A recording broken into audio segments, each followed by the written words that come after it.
Unmute. Okay. Unmuting. I'm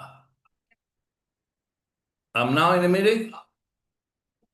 Good. So the meeting is on in exactly 1 minute.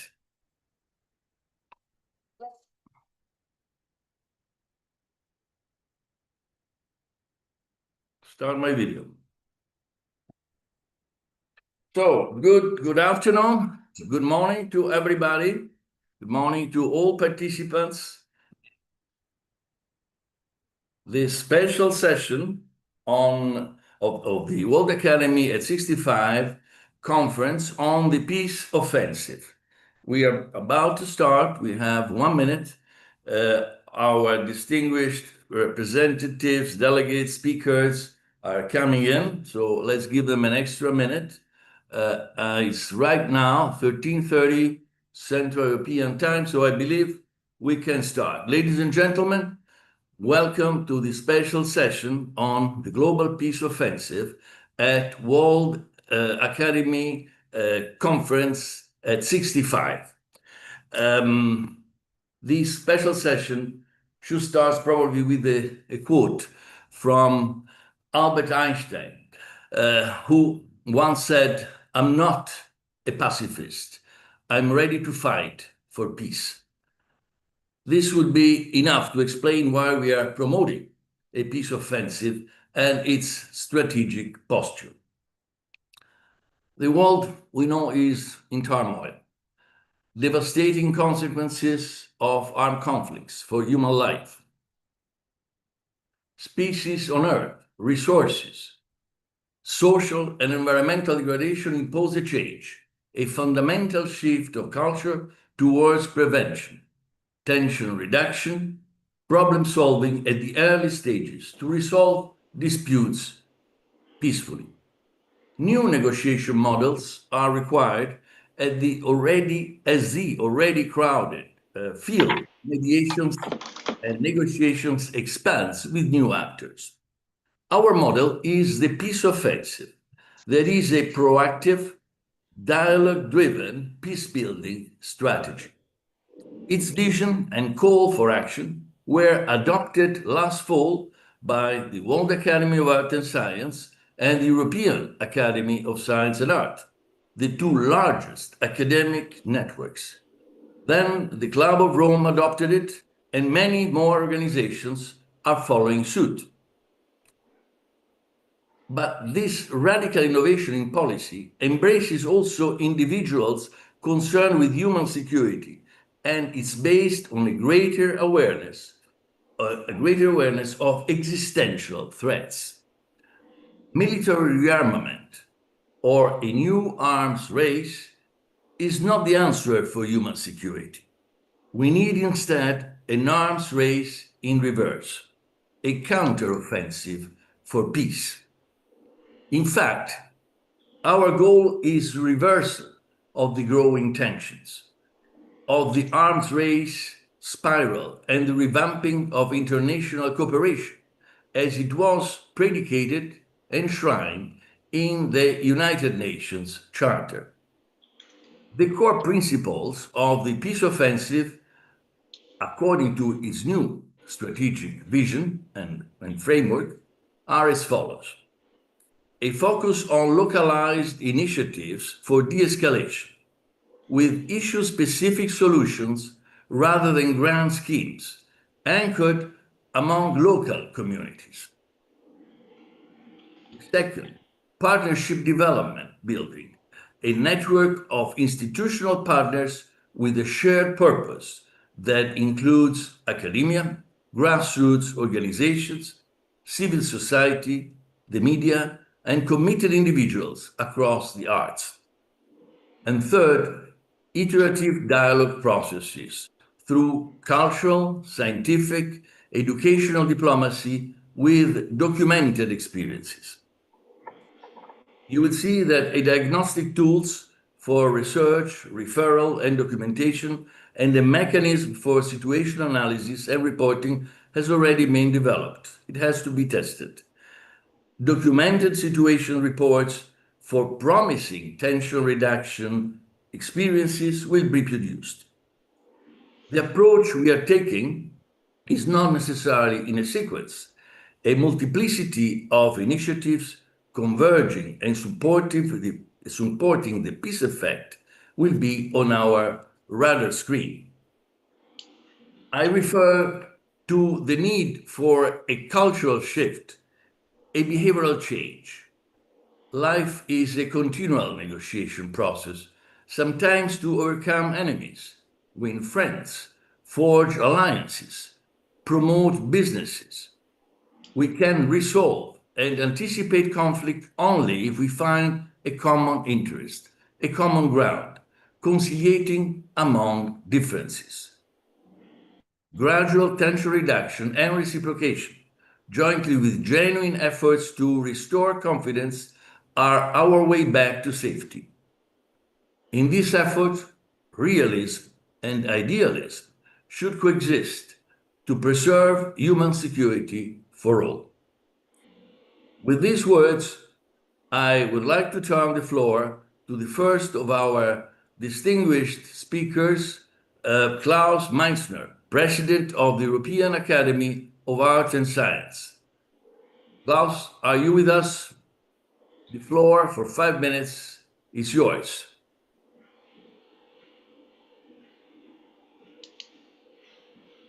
It's not here, so we can move to the next Not one. there yet. So I would like to ask the president of the Alma Mater European University, Rector Ludwig Toplak, from Maribor, Slovenia, to come in. And he has a very important announcement for us with regard to the global institute that we're going to create for research and for peace facilitation, an institute that Ludwig and jointly with us is setting up. Ludwig, please, your turn. So, thank you very much, Mr. Chairman, ladies and gentlemen. First and foremost, I would like to express my sincere gratitude to the World Academy of Art and Science for the trust and opportunity to present the mission, vision, action plan of the Global Peace Offensive Center. A special thanks goes to President of World Academy of Art and Science, Gary Jacobs, and Vice President Donato Kiniger, and as well President of European Academy of Sciences and Arts, Professor Klaus Meissner. Based on the prior discussion and a consensus has been reached between World Academy of Art and Science, European Academy of Sciences and Arts, and Alma Mater European University to jointly establish the Global Peace Offensive Center as an independent research institution. The mission of the center is grounded on two key documents: Vision for Global Peace Offensive since October 24, and the Global Peace Offensive Calls for Action since March 25. The first document, recognizing the growing threats to global peace, highlights the responsibility of scientists and artists and reaffirms our collective commitment to unite scientists, artists, universities, cultural institutions, policymakers, opinion leaders, spiritual figures, and media in joint effort to preserve peace and ensure sustainable development. The second document is more action-oriented. It focuses on strategic conflicts de-escalation, the promotion of dialogue for peace, and advocacy through education, training, and political engagement for sustainable peace. It emphasizes the importance of academic and civil society initiatives within the framework of the scientific and cultural diplomacy for peace. The signatories agreed that Alma Mater Europea will assume administrative, operational, and preparatory organizational activities for the formal establishment of the Global Peace Offensive Center as an independent scientific institution. World Academy has long demonstrated its influence in promoting peace and sustainable development across various domains, cultural, scientific, and social political. European Academy of Sciences and Arts, with a network of over 2,000 active scientists, including 37 Nobel laureates, stands as one of the most representative academic networks in the world. Alma Mater Europea University is a young and dynamic university operating under the auspices of European Academy and integrating the experiences of the traditional global universities and academic community. The successful practice of collaboration for founders of center was reaffirmed in March 25 when the three institutions jointly organized a major international scientific conference titled "It's About People, Social and Technological Resilience for Health, Sustainable Development." For the formal establishment and commencement of the center's operation, the founding partners have already secured the necessary resources to ensure the successful implementation of the center's program and vision. We appeal to the academic, cultural, financial, and public spheres to support the Global Peace Offensive Center in fulfilling the peace-building mission of the academic and social humanitarian institutions, including universities. The center will officially begin its operation in September 1st, 25. The registration process is currently underway. Thank you very much. Professor Toplak, Ludwig, thank you very much for your presentation and announcement of what is for us an historical landmark. I would like to say is certainly a step forward in the conduit of our peace offensive to have a base, to have secured a base for dialogue, for research, for facilitation. It's what is needed most. So we will have a gradual approach, also geographically. We probably start from the Central European area and the Balkans, but we'll expand to different parts of the world according to opportunities and also the ability that we will have to attract institutions and individuals into the fold. The coalition has to grow, and the moment that it grows, we have so many participants today that will not have much time to tell us about what their plans are.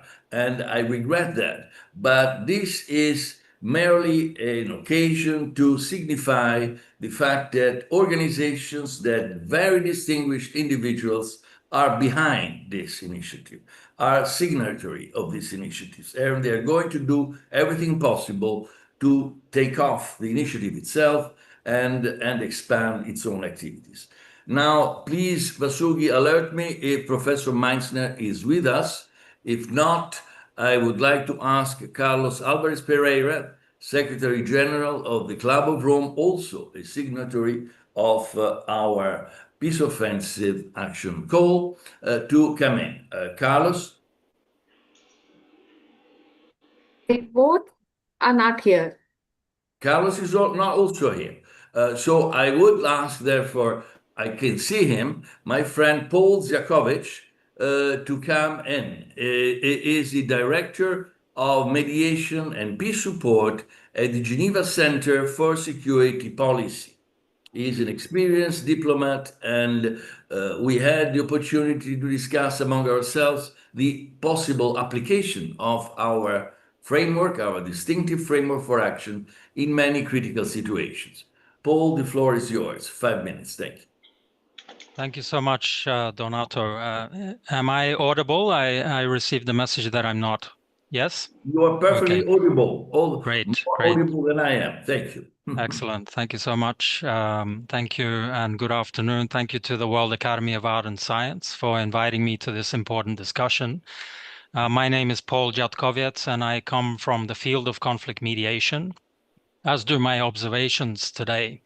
So in these few minutes, I wanted to focus on just 3 or 4 key lessons from what I've experienced in the mediation setting. The first thing is to set the context and echo what some of what Donato was already saying, that we're living through a time of considerable upheaval in the international system.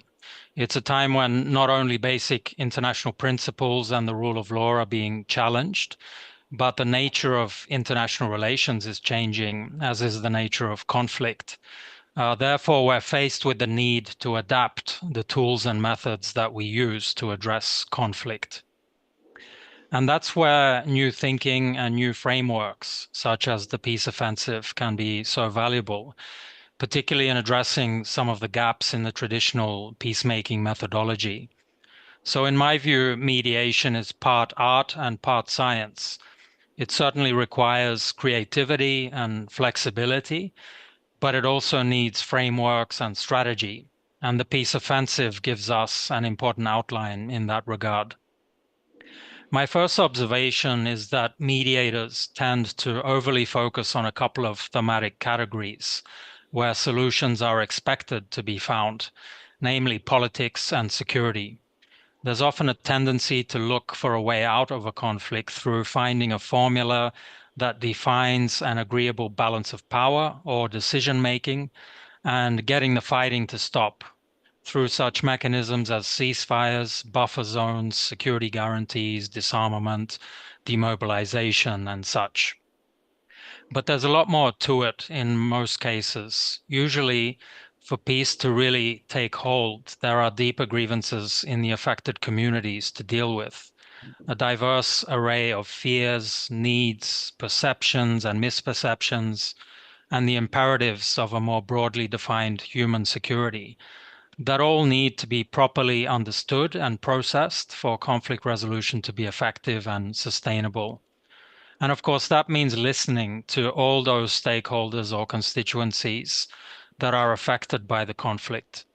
It's one thing to dialogue with political leaders and armed groups, and that can bring an end to the fighting, at least temporarily. But for a positive peace to emerge, it's been shown through empirical studies that more inclusive processes lead to more durable peace agreements. So we need to look at who else should have a voice in peace processes: the vulnerable groups, the affected communities, those who can influence whether grievances are addressed or they're allowed to linger.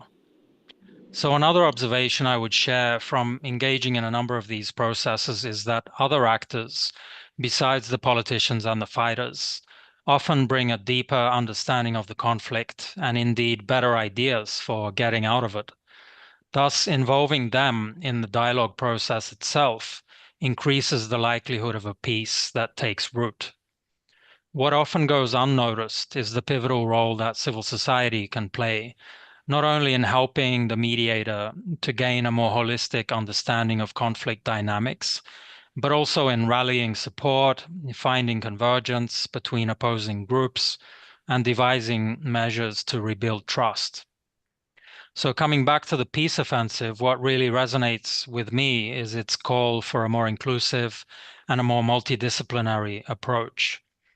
On multidisciplinarity, apart from the security and the political domains, there are other disciplines from where good ideas can emerge. One of them is the academic and scientific community. In a number of dialogue processes that I've been involved in, I've found that science diplomacy can create the most viable entry points for dialogue. There's nothing like irrefutable facts and shared threats to build convergence between conflict parties and to promote joint efforts to address shared problems. For example, by managing shared waterways or other resources, or mitigating the local effects of environmental degradation or climate change, as examples. Another discipline worth including is business. I've noticed over the years that the room where mediation processes take place is often filled with political and security actors. But it's surprising how peace talks rarely include economic actors. They're either sidelined, ignored, or don't proactively push for a role in peace talks.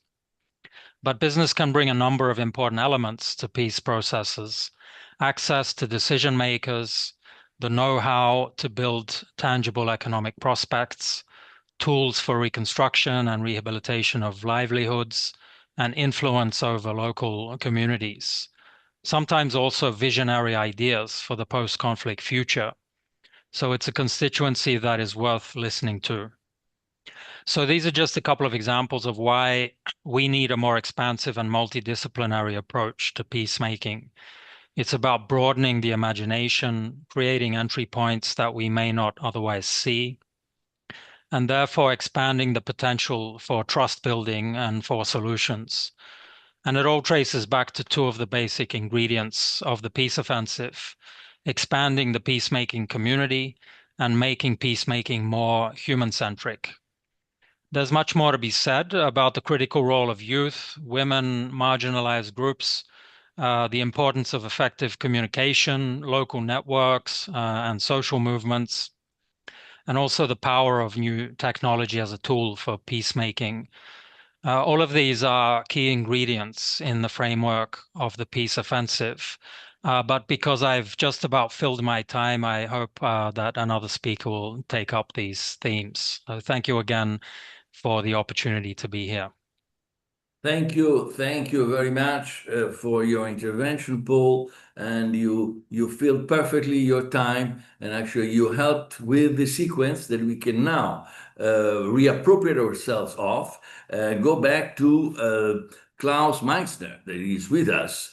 Klaus is the president of the European Academy of Art and Science and one of the founding members of the Peace Offensive initiative and also of the project that we will conduct together. Klaus, I understand you are with us now. Would you take the floor for 5 minutes, please? Thank you. You have to unmute yourself. You have to unmute yourself. There is the usual trick in all these conferences online. Now it is working. Now you are working perfectly. Wonderful. Thank you so much, Mr. Chairman, dear members of the World and the European Academy of Sciences and Arts. In recognition of our common commitment of the two academies to the principles of peace offensive, I want to confirm our common intention of cultural and scientific diplomacy for peace building in Europe and the world. Europe, with its diversity, lacks an overall strategy.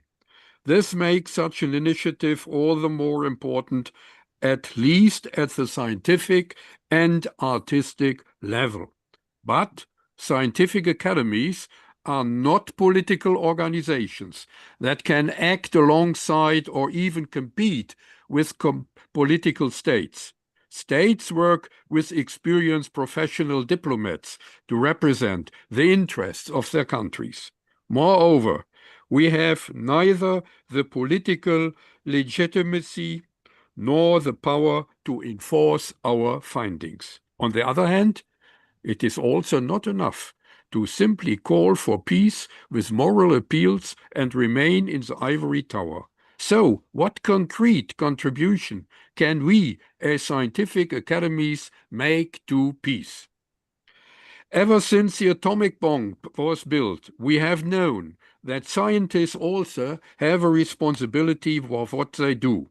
Albert Einstein was motivated by this when he founded the World Academy of Arts and Sciences. Based on their expertise, natural scientists can, for example, explain the consequences of climate change. Computer scientists can explain the possibilities, limits, and dangers of AI. And historians can demonstrate how wars and conflicts have arisen in the past. Social and political scientists can use this historical experience to develop de-escalation strategies for conflicts. However, it is also true that wars follow a complex dynamics that must be studied in detail. We live in an age of asymmetric wars, which rely on limited conflicts and wearing down the opponent's forces in order to assert their own interests in the long term. Any hesitation is interpreted by our opponents as weakness and immediately exploited. The ancient Romans, who established a world empire over centuries and were able to facilitate long periods of peace, made the well-known claim, vis pacem para bellum, whoever wants peace must prepare for war. Those who fail to recognize this end up creating instability and provoking armed conflicts. Analyzing such political and military strategies is one of the tasks of scientific think tanks, which can act in an advisory capacity in politics. This undoubtedly includes scientific expertise in social, economic, political, and military science, which can be gathered in the classes of scientific academies. Beyond that, however, we can all contribute to peace as scientists and artists. We can specifically seek cooperation in our disciplines across all political and ideological boundaries. We can work on specific scientific projects in our disciplines and contribute to solving specific problems. Those who work together on common goals do not shoot at each other. Working together fosters mutual trust and promotes solidarity. As an example, I would like to mention the major research centers such as CERN, International Elementary Particle Accelerator, ITER, International Fusion Reactor, and the International Space Station. During the Cold War, there was the Leopoldina, the German National Academy of Sciences, as the last bracket in a divided Germany. I assume in the future major scientific tasks will lead to further international science centers if they involve tasks for humanity that cannot be solved by individual national states. I therefore once again call an all-over scientific cooperation across all political and ideological boundaries in disciplinary or interdisciplinary projects. We should not be naive and recognize the risks and dangers of this kind of cooperation. But we should also remember that we are all one humanity, with only this one planet Earth as our home. As scientists and artists, let us use science and art as a means of diplomacy through our concrete work together. I thank you for your attention. Thank you very much, Klaus. Thanks a lot. We are a bit behind schedule. You know that we are operating on a shoestring. We don't have time left. But we still have two very important interventions before we have breakout rooms. So I would like to ask, first of all, Carlos Alvarez, who's now with us, Carlos Alvarez Pereira, the Secretary General of the Club of Rome, to come in briefly. 4 minutes, Carlos. and then followed immediately after by Jonathan Granoff, president of the Global Security Institute and WAAS trustee. Please, Carlos first. You have to unmute yourself, Carlos. Usual glitch. Unmute yourself, Carlos. You have to press the button, or if you I cannot. Now you work. Now you function. Okay. Now, thank you. You know, we have higher authorities here. Yeah, I can see that. You know, so it doesn't depend on you only. But now you can speak. Thank you. Thank you, Donato. Thank you, WAAS, for organizing the session. I'm very happy to share some ideas from the perspective of the Club of Rome, who started in 1 year ago our own planetary peace initiative, and we are working closely with our friends and colleagues. I mean, there are plenty of people who are at the same time members of WAAS and members of the Club of Rome, so it's a real pleasure. We are in family, also working on the peace offensive that Donato is leading. Just want to say a few things because I know the time is limited. One is, what do we understand by, when we talk about planetary peace, what do we understand by that?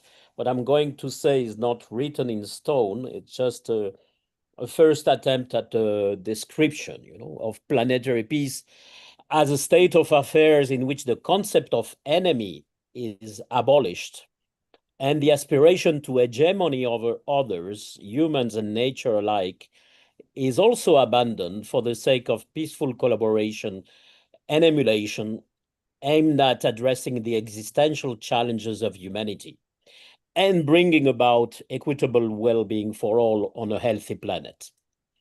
It's a bit long, but it means that we have two very important elements here to consider. One is that we are also at war with nature, as famously said by Antonio Guterres some years ago, destroying the ecosystems on which our lives depend. And we have to shift from our extractive, from the extractive industrialized extraction or extractive industrialization to a process of regeneration of the ecosystems, again, on which our lives depend. Making peace with nature, but this making peace with nature is actually not different from making peace with ourselves and among ourselves, among humans.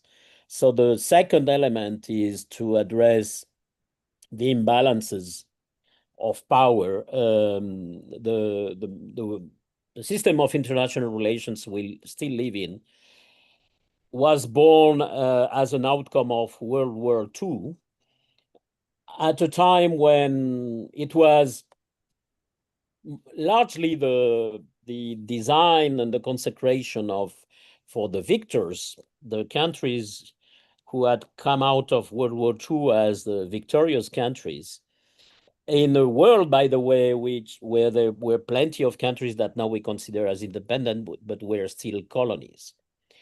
So in the DNA of the international relations we still have, there is this imbalance of power, which is no longer valid, does not match at all with the reality, with the fact that the West, the world has escaped from the Western dominance.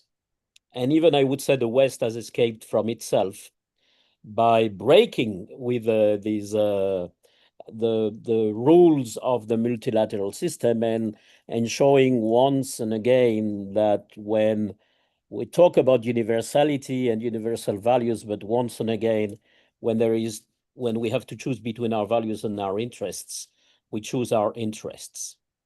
So there is a lot of work to do in rebuilding or building something else that we call pluriversality, plurality of pathways towards regenerative well-being on a healthy planet, respecting all worldviews, cultures, traditions, and histories. And we will work on that together with WAAS, focusing our own action on three pillars: the role of youth and intergenerational leadership, how the exchanges between young and not so young generations can contribute to move the lines. The role of science, and not only scientific diplomacy, but how do we get the agenda of science out of war, and the role of business, because we think we need to involve all sectors in this. Thank you so much. Thank you, Carlos. Jonathan, please use only 3 minutes because you will have the panel later on where you will be a moderator. Thank you for your courtesy and understanding. Jonathan? Again, we have to give the floor to Jonathan. I don't know if you have to click or if the administrator has to click to allow you to speak. We don't hear you. Please, whoever is in charge of the technicalities, allow Jonathan to speak. Hello? There we go. Now Thank you go. Now we go. Well, okay. Thank you. I want to just go right to the vision, the statement in the vision. It's that the peace offensive seeks to mobilize research, art, media, opinion makers, religious leaders, educational and civil society institutions to identify practical measures to reverse the direction and reduce the intensity of confrontation by a global peace offensive focusing on incremental reciprocal steps for conflict resolution, emphasizing cultural, scientific, economic, educational, environmental diplomacy, as well as political, economic, and media systems.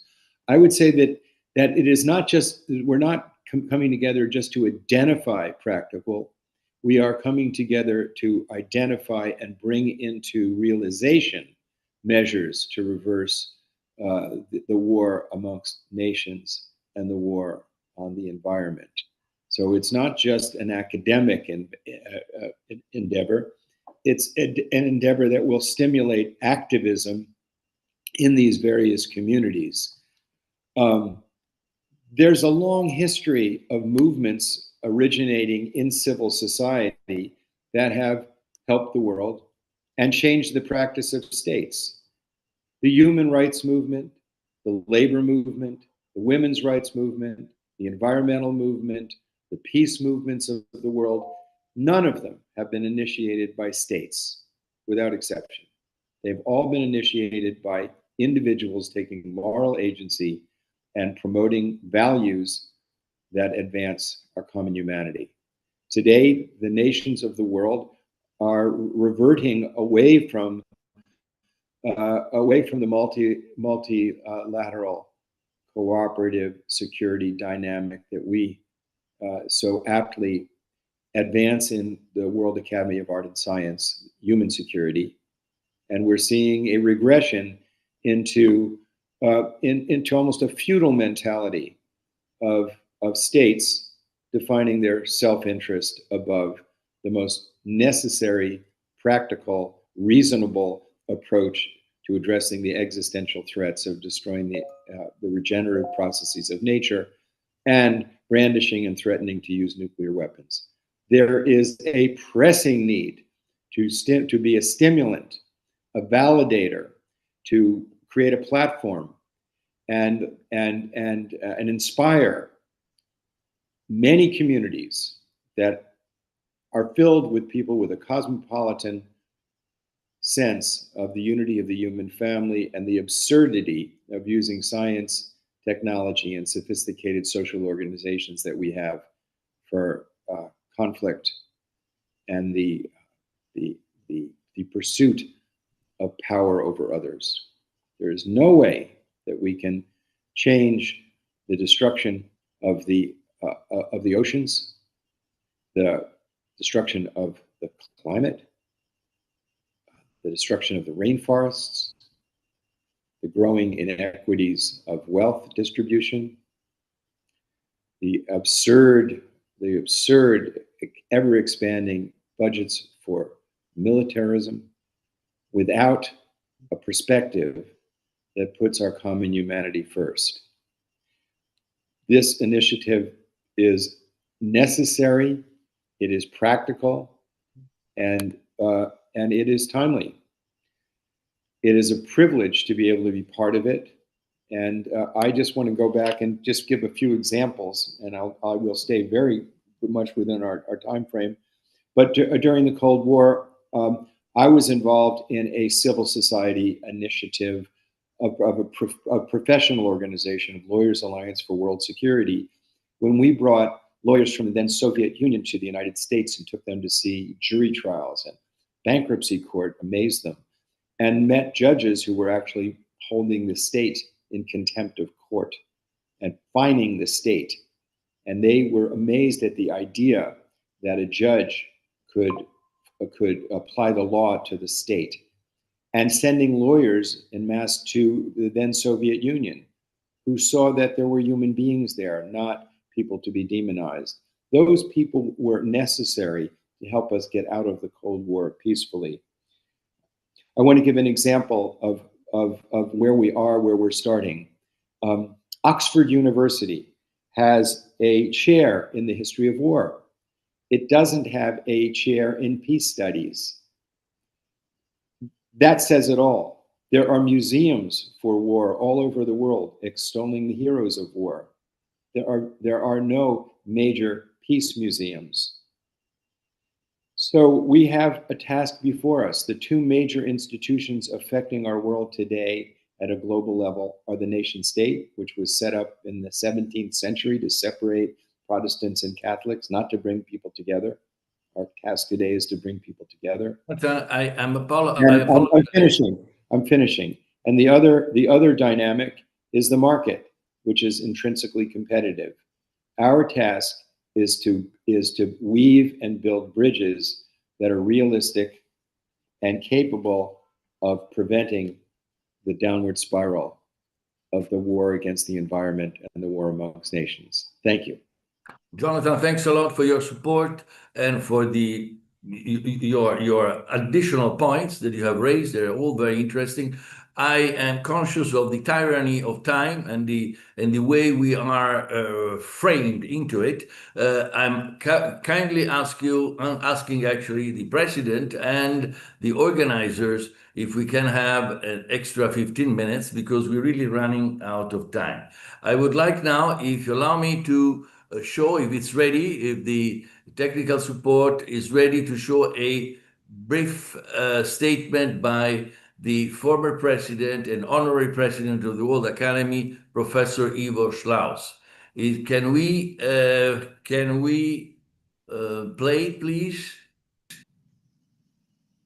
When Nobel laureates met in Oslo, they said that the future of each one of us depends actually on the welfare of everyone, implying, of course, that everyone is secure.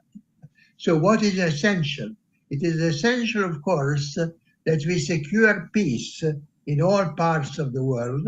Unfortunately, now the situation is much, much worse than it was actually in 2015 because of the war in Ukraine, the aggression, and all of the consequences that are there developing.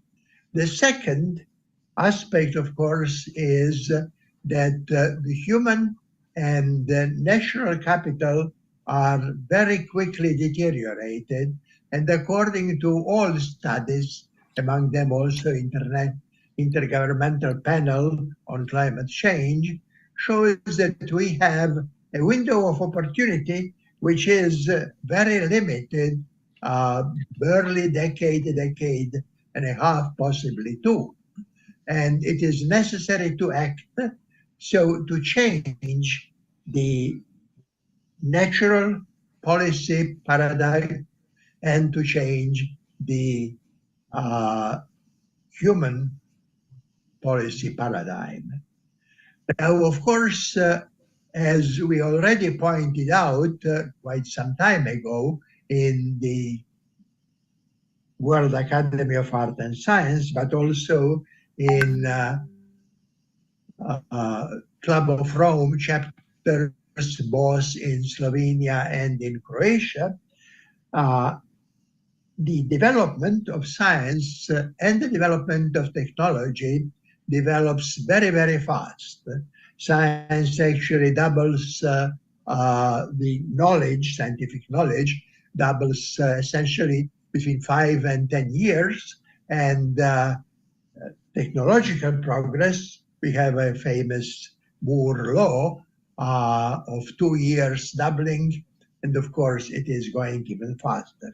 And of course, this is precisely what we have now when we are faced with really new technologies like the artificial intelligence, more generally also sometimes called artificial general intelligence, and in addition to that, robotics, synthetic biology, and so on. These developments, of course, can be a great benefit to humankind, but also, if we do not understand them well, they can be really destructive. And it is precisely along these lines that it is necessary for all of us, specifically for the World Academy, for the Club of Rome, to focus on really making all of these developing, emerging new technologies beneficial. And of course, this implies constant increase in the knowledge that we have, emphasis on scientific and technological research. Thank you very much. Perfect. Thank you. And now I think we have concluded the initial statements, and we have breakout rooms sessions. In breakout room sessions that you will be automatically directed and redirected, we have many participants that would, as I said, deserve much more justice and time. But since we don't have this time, I really appreciate if the moderators of all groups really stick to the allotted time. But the breakout rooms are the following. Jonathan Granoff, moderator of room number 1, with Professor Klaus Meitzner. Eden Mahmoud, who is a professor of the University of Constanza and Secretary General of BSUN. David Weinberg, the Chief Executive Officer of Global Peace Education Network and signatory of the Peace Offensive. And then Ugo Bardi, Professor at the University of Florence, full member of the Club of Rome. This is number 1.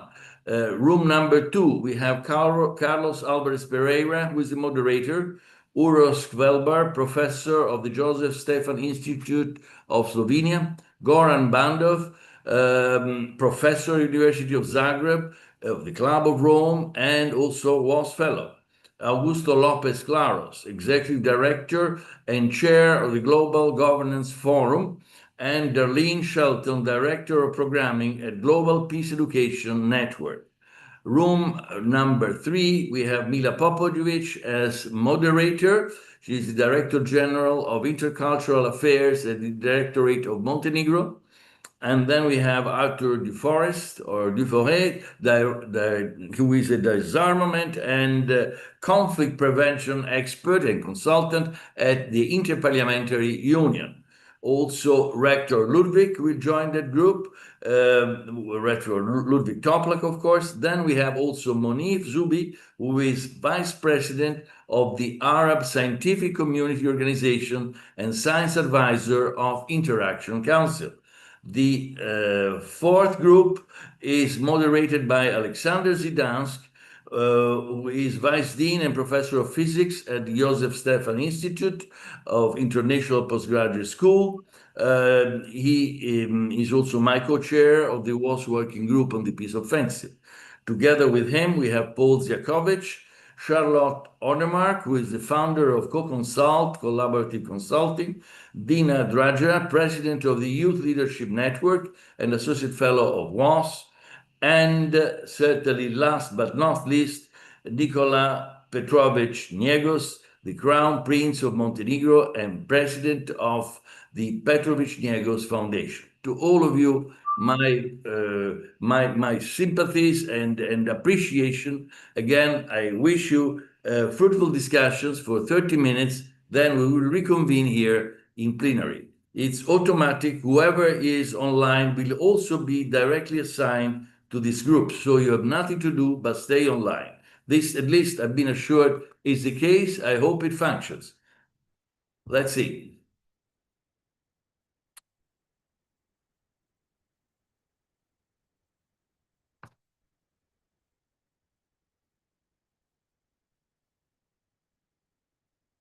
Very well done, Donato. And a tough. A bit under stress because No, I understand. I understand fully, but and also the technicalities here in the beginning. I came in really on the spot, but I couldn't see myself but that was not a problem, I think, at the beginning. No, it was just the very smoothly, actually. okay.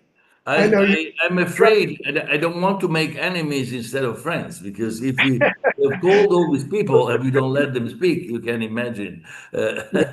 So my advice, Gary, you call the shots, but is if you have a delay of 10, 15 minutes for the following session, you can always go later in time. But No, we can. We'll be delaying all 5. We have 8 sessions. But that happens in all conferences in the world. If Yeah. instead we cut them out, we make enemies out of friends. I really wouldn't do it. I really would. I prefer, honestly, I recommend, but that's your call. To make let's accommodate. We are live on YouTube also.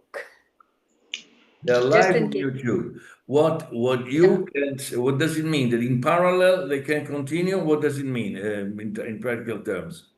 Donato, we had 500 people online yesterday. Yeah, I know.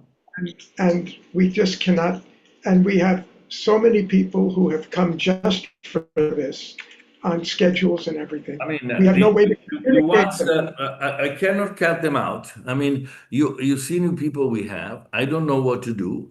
By the way, if I want to join one of these groups, how do I do now? Is someone? That'll be a breakout, or if you want which room, if you can tell me, I can make you assign it. Well, just I don't know, Gary. How do we move from one to the other, Vasuki? You have to tell us. There is a breakout symbol down below in your breakout symbol? down below in the options put where us you in any see group. mute. Just put us in any group. We will be listening in any case. I would like to be in the room number 4 if I can. I don't see the symbol, Vasuki. Can you explain where we should look?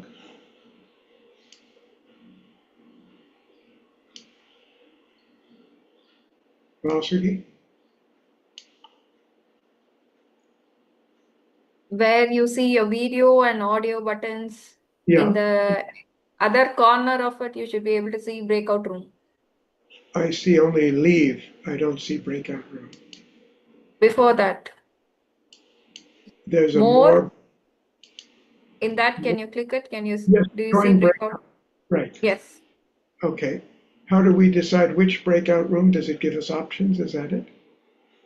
It gives you 4 options. Okay. So we can navigate back and forth that way. Back and forth, yes. Okay, good. That's fine. I think Donato has gone now, huh? Yes, but still we are live on YouTube. Okay. Maybe I'll call you. Yeah, call me, please.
Donato, you're muted. Could you please unmute yourself? So nobody heard me. I understand. I have to start all over.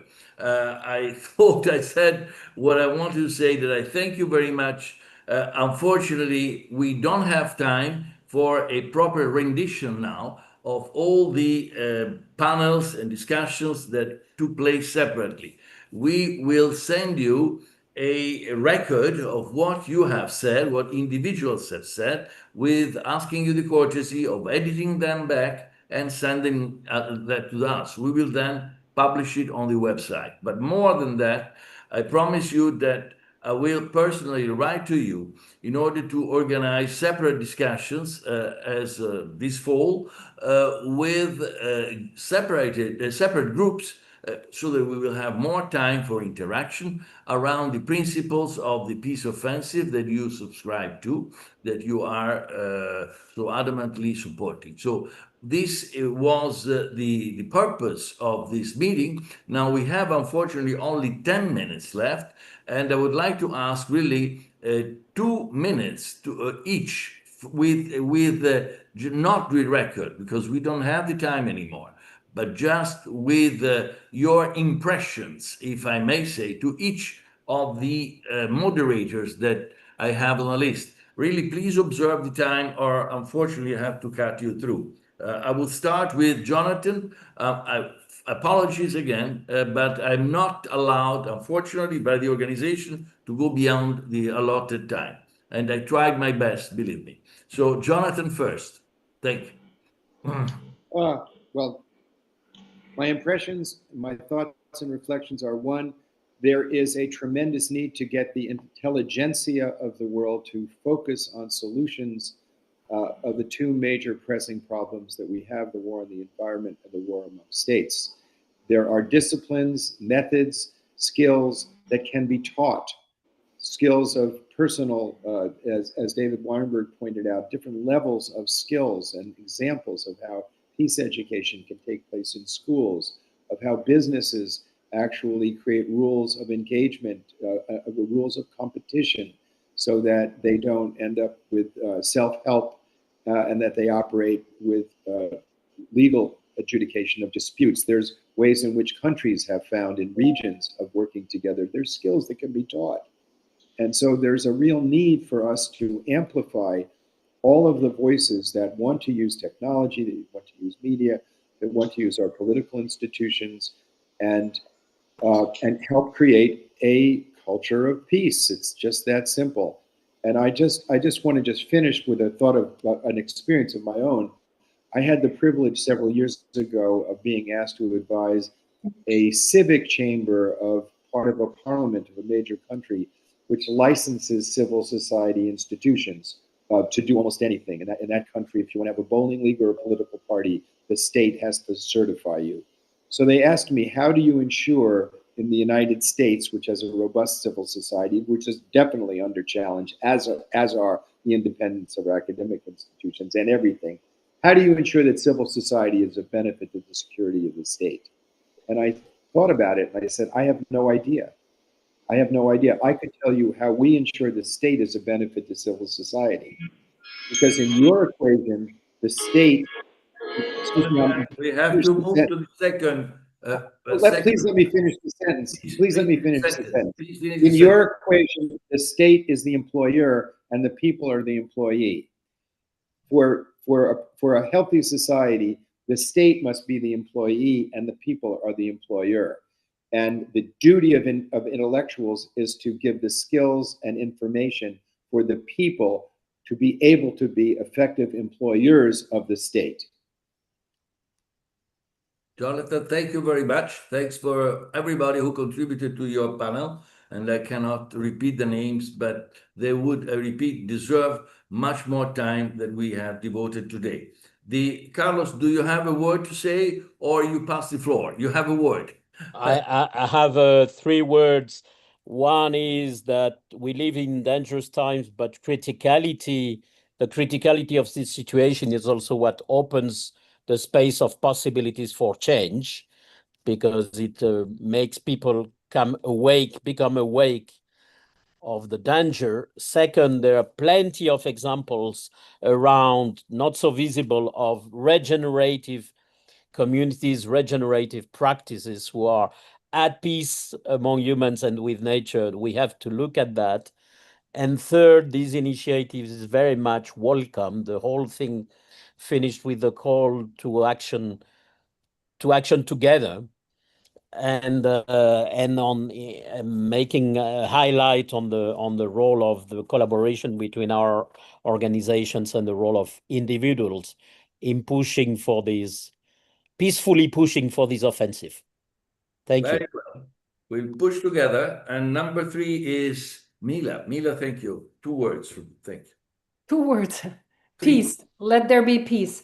There's more than 2 words, but this actually might be the right start. One of our 7 speakers, or 8 together of us, a group, a collective of 8, Arthur said something very powerful, that peace is indivisible. And this is what we need to think of. We started with, I'll be brief and bring out the key points. We started out with the understanding that all military, all politics, governments or governance, science and technology are human. That is a difficulty that we have to deal with in how to approach and mobilize and educate, emancipate humans towards peace. But it is also a very hopeful introduction point that we need to be aware of in the process of emancipating state, society, and science together, and to protect soil, soul, and social bonds together in correlation. So I will just point out a couple of points that we do indeed need. We have all basically confirmed that we need a massive, a meta framework to which we can all adhere, ascribe to, and promote, such as human security, encompassing the SDGs, but really actually making it a meta framework, which would be peace through and through, as an indivisible right, I would say, that we need to educate parliamentarians as the key position players between citizenry and government, that we need to use arts and culture not only to communicate these values, but also as a reflection of the true state of affairs in the world and connector between the sentiments and the social force of the people that needs to be communicated to the masses and ultimately to the political players. That science also needs to be in so many ways indivisible, that it needs to be listened to, but it also, I would add here, needs to be demilitarized through a process of science solidarity that we didn't mention, but I'm deriving that from everything that was shared. We need to be working across divides that were not paid attention to, such as geo divides, South and North, power divide, US versus the rest of the world, as well as philosophical divide between evidence-based decision-making and politicians. So emancipation of politicians and education is key, in conjunction with people through creating a certain culture. We all agreed, finally, that the multilateralism and multidimensional and multilateral diplomacies are key. Alliances of this scope are key. I have heard that WAAS could be one of those places, conveners, and that the futures certainly need to be are our commons into which every voice needs to be introduced, and no decision-making place, including World Academy, can be cut off from resourceful perspectives that variety of ethnical, ethical, scientific, artistic, political perspectives bring to the racial and other perspectives bring to the table. So inclusivity, diversity, and equity ultimately are key for the peace that is indivisible. Fantastic. Thank you very much, Mila. And now the floor to Alexander. Thank you very much, Donato. Ladies and gentlemen, there are really so many opportunities and so many challenges, so we focused on solutions. Paul Giatkovets presented some high-level moderation examples that are really useful. Then Charlotte Arnemark and Elena Mustakova presented methodologies like intersectional collective spaces for communication that change like tensions into peace. Our young associate fellow Dina Dragia presented excellent examples of youth leadership, and also it was interesting in her observation that narratives of war and cultural hatred actually linger long after the war, so you need to do something, and they developed actually an app technology where voices of people can be heard and convert this trend. And then last but not least, our Prince Nikola Petrovich Njegoš, who is focusing on art. He presented some great ideas like Stone for Peace, where everybody like brings a stone to Cetinje. That was in 91, but now we can repeat as there are new wars. And also like Peace Cafes. And he concluded that while in economics we are competitors, in ecology we are all brothers. So the joint theme of this session was that everybody was passionate, committed to eliminate suffering, end killing, stop all wars now, like our Honorary President Ivo Schlaus wants to do. It's not time to tell you everything, but it's time to challenge everybody, either a scientist or an artist, join our efforts to make a lasting change for the better. And if peace offensive ideas resonate with you, join us. Just let us know. So our curiosity, creativity, compassion, and commitment awaken the best in everyone, and we build a peaceful, sustainable knowledge civilization worthy of the 21st century together. We join Einstein and Russell in pledge to remember our humanity and forget the rest. Thank you and all the best. Thank you very much to everyone. I think we succeeded. We had 1 hour and a half, 90 minutes to cover so much that we don't even know what we have covered in reality. But we will record it. We have recorded it, and we will ask for your collaboration to fine-tune what we have gathered so far. So as all executive decisions have to be taken in a rush, and we have to adapt to the situation, and what we can say is that as we build our institute that Ludwig Toplak has spoken about, that will be on its feet as of September, we will regather in separate groups because we are too many and the community is growing, but this collective wisdom will be used. I promise you that it will be used and it will be factored in all our activities from now on. So you are not just testimonials, you are really the actors, the front players, or I would say really the advanced forces of the peace offensive itself. So our regiment, battalion, or whatever it is right now is growing.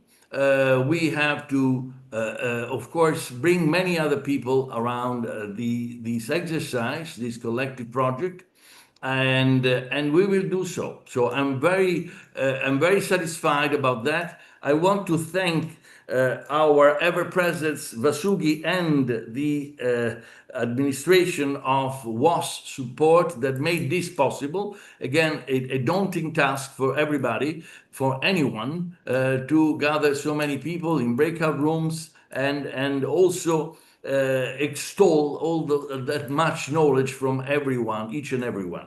Now, a final word is now with Gary. Gary, I hope, since we don't have time, that we not go beyond it, but that you promise to capture the essence of our discussion in the conclusions of the conference. Gary, to you. It would take a miracle to capture those essences here, but I think we can very much capture this in part as a central message of the conference and the central message of the project on global turbulence, because it's clear that peace and stability and security are the absolute foundation on which any effort to build and achieve what we have to in the next generation for the world is peace is the foundation. And I think it was Mila who said, human security, the security we're working for, the real security is security for human beings. And it's time, and I heard from some very perceptive comments in the 4 groups as I went around, the recognition that this is the time. This is the time for the peace offensive, and this is the time to mobilize people, human beings, and not just rely on the governments who have had the responsibility for security of borders, but on the human beings who are all of us who are affected by the absence of peace in the world. This is the time for us to mobilize it. And I thank you, Donato, for the inspiration of starting this initiative and all the partners who have already joined and all of you who have participated. My understanding is that we did not have the capacity to record all the breakout rooms. I wish that was incorrect, but that's the information I've been given. So what I would ask you to do is, each of you in the next 24 hours, send us your own most important views on this. We will compile a report summarizing those views, and we will take it very seriously in building the next steps that the peace offensive is going to go on. And I thank all the partners for all the encouragement and support, and we need to do, this is only the beginning. We have 8 more sessions in the conference today, and a lot of distinguished speakers and people who are anxious to share issues that are directly connected with what we're talking about here. This is the foundation for it, but we need not only to achieve this, we need to find the strategies that are going to build this security in many different ways. And that's the subject of the whole conference. So please join us now. This meeting will be closing, and you have choices between the 2 breakout, 2 threads. You can choose which sessions you would like for the rest of the day. Thank you very much for joining us. Thank you all. Thank you. See you soon again. Thank you. And you have the breakout links of the 2 on your chat window now. You can choose between them, and you can move back and forth for the rest of the day. I will write to all of you to gather your ideas and what has been said during the breakout sessions. Thank you all. Thank you.